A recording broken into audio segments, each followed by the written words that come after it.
Sería lo que dijo Quique de Lucas cuando fue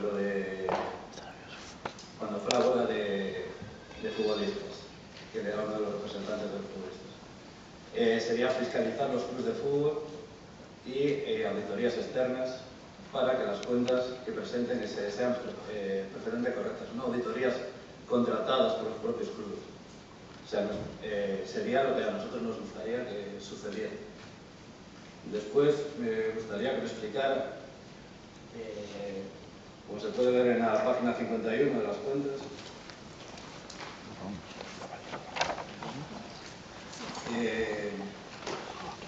perdón, la página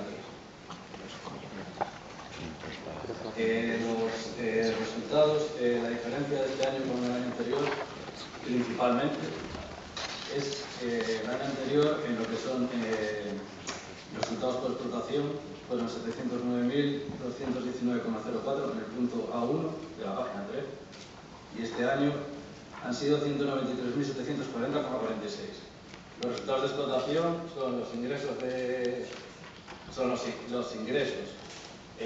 por abonados, todos los gastos, los ingresos por futbolistas, todo lo que conocemos todos sin saber de financiación ni nada de eso.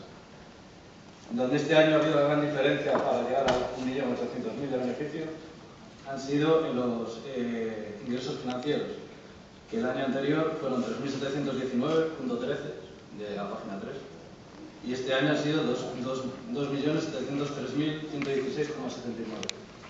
Esa diferencia es la que ha hecho que tengamos un beneficio este año de 1.800.000 cuando el año pasado fueron 472.000.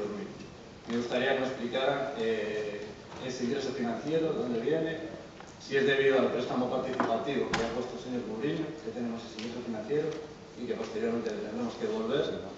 Me gustaría que explicaran ese punto.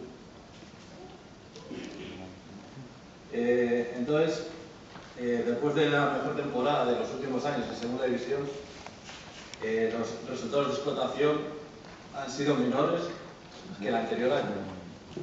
Y eso es debido a que hay una gran diferencia en la venta de jugadores, como queda reflejado en el punto 11, resultado de los traspasos de jugadores, que durante el año 2010 fueron 3.605.000 y este año solo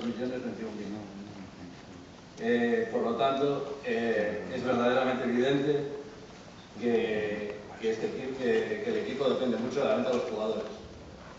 Para poder si no vendemos jugadores, tenemos